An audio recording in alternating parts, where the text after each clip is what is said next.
Hello and welcome to this post on Viking Archaeology, in which I will discuss a new and very special book which has just come out. And it's this one called Viking Encounters.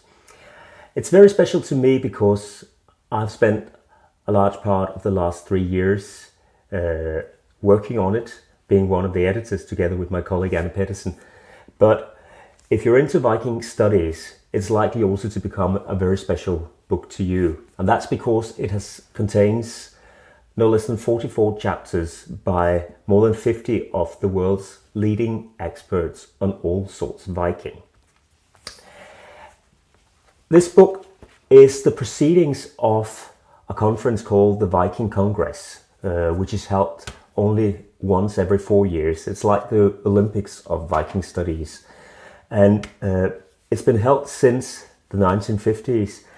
And it's, I think, the only place where scholars from all the different disciplines that are dealing with the study of the Viking Age, place name researchers, philologists, historians, archaeologists, numismatics, runologists, you name it, where they all come together and try to understand the period across all those disciplines.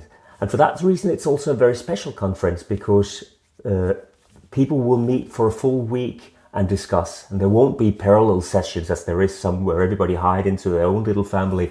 Everybody's in the same room trying to understand the big picture. Now, the last Viking Congress, or the latest Viking Congress, was held in 2017 in Denmark, and I was one of the organizers. And this book is the proceedings of the papers that were presented at that conference. Now, they've been updated after the conference, so they're not papers from 2017. They're actually, some of them, updated until quite recently, when this book was sent to the press. But if you're into the study of the Viking Age, I think just about no matter what your particular interest is, there will be something exciting for you in this book. So, obviously, there's lots of new finds discussed, new important finds like the spectacular Galloway hoard in Scotland, or the Fæsted gold hoard made in Denmark, which is the biggest Viking Age gold hoard ever found in this country. Or new important grave finds like the Langeid late Viking Age grave in Norway, spectacular grave with a beautiful sword and other equipment. Or the, I dare say famous, but it will soon be a famous grave, the Fregeslev equestrian grave from Denmark, which was found a few years ago, just when we had this conference. And this is the first report that comes out of that find, really. And there's also a report on the Viking Age graves from the early town Ribe in Denmark. They're not so famous as the graves in Hedeby or Birka, but there's been new excavations, and here you can read about some of the first results of those. There's also some new sites that people probably haven't heard of before because they're new finds, like Henne Kirkeby, which is a small trading site on the west coast of Denmark, or a number of sites that were sites probably visited by the great heathen army in England in the late 9th century, the great Viking army, that have been traced by metal detectorists and are now being brought together for the first time. There's a Viking Age fortress in the Came of Isbiter in Shetland being first discussed here. And almost as of course, there's the famous new ring fortress of Borgring in Denmark, which I took part in investigating with some of my colleagues, and we also have a report on that find here. There's also new discoveries from some already famous and well-known Viking sites, from Gniezdovo in Russia to Dublin, where there's a great little paper on the objects connected to personal belief, or new excavations in Birka's harbour and what they tell about the town's landing facilities. There's also a paper on the graves from Birka and from other sites in the Baltic Sea area, which tries to compare one of the big game changers in archaeology in the past decade, the strontium isotopic analysis that have been compared in these sites, to try and see how much you can say about mobility and whether mobility was different in these various sites, the small harbors or the big harbors like Birka, or early sites or late sites. From Heatherby, there's also a paper discussing the importance of the finds from the British Isles and from Western Europe found in that town. And then there's Jelling in Denmark, the site with the famous runestone and the great mounds. Here there's a paper which discusses the surroundings of that site, which have been the object of a big research project in recent years.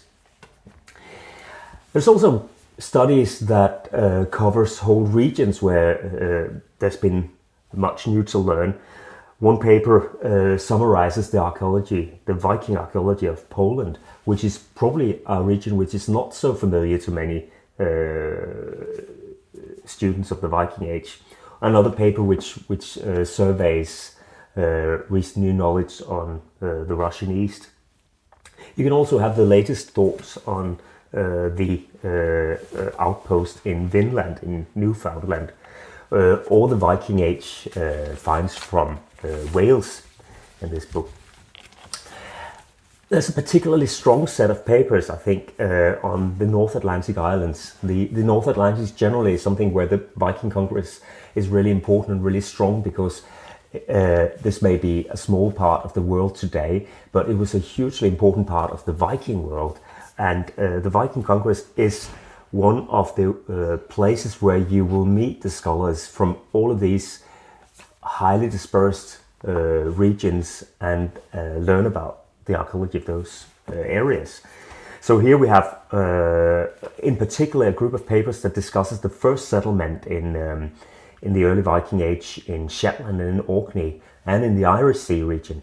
And one thing that's really important, I think, coming out of those discussions is a new realization that the Shetland and Orkney in particular, which has also always been considered probably one of the first settlement areas of the Scandinavians coming from Scandinavia, that's almost been a belief that Viking Age scholars had by default, because, well, Shetland and Orkney are the closest regions of the British Isles to Scandinavia, and also in modern times they have been very strongly connected to Scandinavia. But these papers actually suggest that this might not have been the case in the early Viking Age, and that we should be more critical, perhaps open to the idea that these were not the first places that Viking Age explorers came to, or at least explored in the British Isles. Certainly they later grew into regions with a strong Scandinavian presence, and this is also charted in some other papers in the book, reflecting on the place names, evidence and the finds in those regions. There's two studies in particular that I really like that combine the place names and the coastal topography of Atlantic Scotland and Norway to try to work out and compare how maritime routes and harbours and havens work in those areas. If you're into Viking Age art, there's also lots to be had in this book, not just from the beautiful backside, which shows one of the recent finds, which was actually found in the last 10 years here, the so-called Valkyrie from Hårby in Denmark. This is one of the finds being discussed here, but there's also many others. There's a chapter on the new finds of insular objects, which means objects from the British Isles, found in Norway, which was part of the inspiration certainly for Viking Age styles in the early Viking Age. But another very interesting paper on the new naturalistic style, which is becoming more apparent among Viking Age finds, the many finds that are made, especially by metal detectorists. Like, have a look at this lady here, or how about this pair here? These are some of the kinds of images that we didn't know so much before. There's also, oh gosh, look at her. this very strange figure that we could certainly spend a whole post just discussing, or I can't resist it. Here she is from all four sides, that wonderful little figure found. I think it was 2012 she was found here in Denmark. So a lot of things that wasn't usually part of the corpus that we discuss as Viking art, but clearly was part of it and has become apparent in recent years and forces us to rethink traditional notions that Viking art is animal art, the animal art styles. There's lots of other things to it. You can also see that in the ornamented late Viking Age runestones, which are also discussed in this book. Or if you take a broader picture, you can read the chapters on the early Viking Age styles and their development in what the great scholar Håkon Sjerslik called the Vestfold school, based on mainly on the beautiful finds from the Oseberg ship burials, those spectacular carvings. In Pedersen also discusses that old concept and discusses how Viking art could come about in a rich environment like that. There's a parallel paper I like a lot, which discusses the influence of Scandinavian art styles in Irish metalwork. So lots of arts for you. Now, of course, it's not all archaeology, because archaeology is just one part of Viking studies. I'm an archaeologist, so I easily focus on the archaeology, but there's lots of other things in this book. There's place name studies, we've already touched upon that. There's runology, a very interesting paper, by the way, on the use of runes for healing spells by Judith Jesch and Christina Lee. And there's also lots of papers which deals with some of the big issues of Viking studies. So I'd like to mention Leslie Abrams' paper on how Scandinavians encountered Christianity on their travels overseas. So the whole issue of conversion. That issue is also discussed in other papers. Ori Vestason has a paper which reflects on how Christianity becomes visible in the burial customs of Iceland. And there's a very clever paper by an Icelandic team which discusses the radiocarbon dates of the early sort of tangible monuments to Christianity and Christian practices in Iceland. Other big issues discussed include, so why did the Viking Age expansion in the North Atlantic stop? I think that's a really clever and interesting question, which Doc Bolender tackles by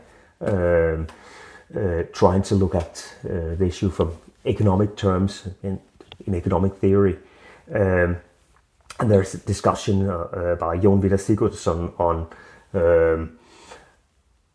if the Viking Age really was a violent time, as many take for granted. Jon Vidar takes the opposite view and says, well, he says in many ways it was a particularly peaceful time, at least in Scandinavia.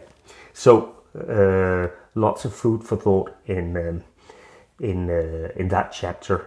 Another chapter I enjoyed a lot was on the legal practices. How was law practiced in Viking Age Scandinavia by Anne Irene Risøy. Then there's a final section which discusses how the Viking Age has been treated as a cultural memory, both historically, how Viking Age kings like Harald Sigurdsson was remembered in later literature, or how even early modern literature in Iceland reflected the saga legacy and how ideal women like Auðr Djúpáðr was remembered in that literature. Or indeed how our ideas about gender in the Viking Age reflect on what that means in the contemporary world. So as I said, I think just about no matter what you're interested in the Viking Age, there's something for you in this book. So I wish you good luck with it. It should be available in the bookshops now, and I'm really very well pleased with it, and I hope you will be as well. So thank you for following me on this post from Viking Archaeology, and I hope you join me sometime later for more posts.